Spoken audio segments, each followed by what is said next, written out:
Donc c'est une idée qui date déjà depuis plusieurs années dans les universités où on échangeait entre professeurs les logiciels, les applications, les codes sources. Et puis est venu le temps des affaires, du commerce. Et là on s'est dit pourquoi pas gagner de l'argent avec les logiciels en diminuant l'accès au code source, en protégeant l'accès au code source et en faisant payer des licences d'utilisation. Dans les années 1980-84, il y a Richard Stallman qui a publié une licence GPL, la General Public License, et a créé la FSF, la Free Software Foundation, qui promouvoit le logiciel libre. Alors qu'est-ce que le logiciel libre?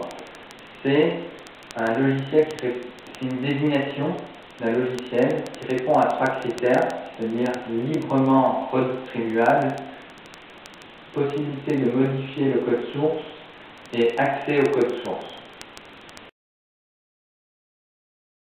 Le code source ne veut pas forcément dire gratuit.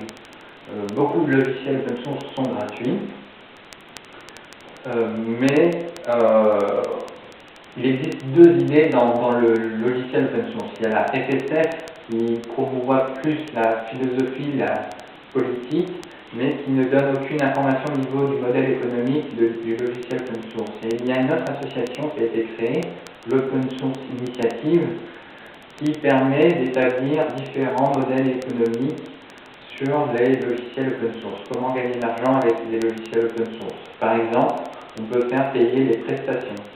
On fait payer le service du développement, mais on ne fait pas payer le code source qu'on redistribue à la communauté. Les forces et les faiblesses. C'est-à-dire que personnellement, je ne pense pas qu'il y ait beaucoup de faiblesses au logiciel open source, soit au niveau de la maturité de certains logiciels et de ceux qui ont des petites communautés qui ont du mal à se développer. Mais les forces qu'il peut y avoir derrière, c'est la communauté. Plus elle est grande, plus le logiciel open source est meilleur.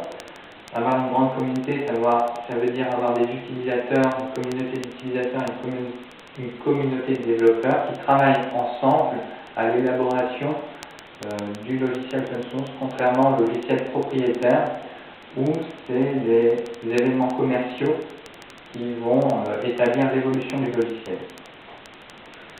Une autre force, c'est la pérennité du code. C'est-à-dire que si un jour on décide d'arrêter le développement de l'application, on peut toujours reprendre à son profit personnel le code source et continuer son développement selon la licence. Une autre force aussi des logiciels open source, c'est son coût. La majorité des logiciels open source sont gratuits, donc on peut rediriger les coûts et les budgets sur d'autres aspects des logiciels comme la demande de prestations pour adapter le logiciel à son métier ou alors dans des coûts de formation pour former les gens au logiciel.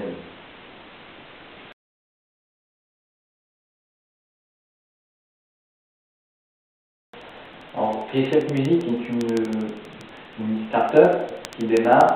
On avait besoin de logiciels puisque nous démarrons sur le web, on est très orienté technologie et on s'est dit l'open source, pourquoi pas.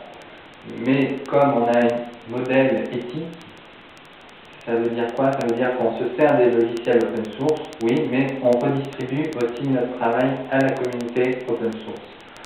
Donc on ne redistribue pas encore du code à proprement dit, parce qu'on est encore en phase de développement, mais on redonne à la communauté des tutoriaux, on participe au forum, on fait remonter des bugs sur les logiciels pour faire évoluer ces applications. Nous avons également un axe de progrès open source où nous voulons de plus en plus promouvoir les logiciels libres.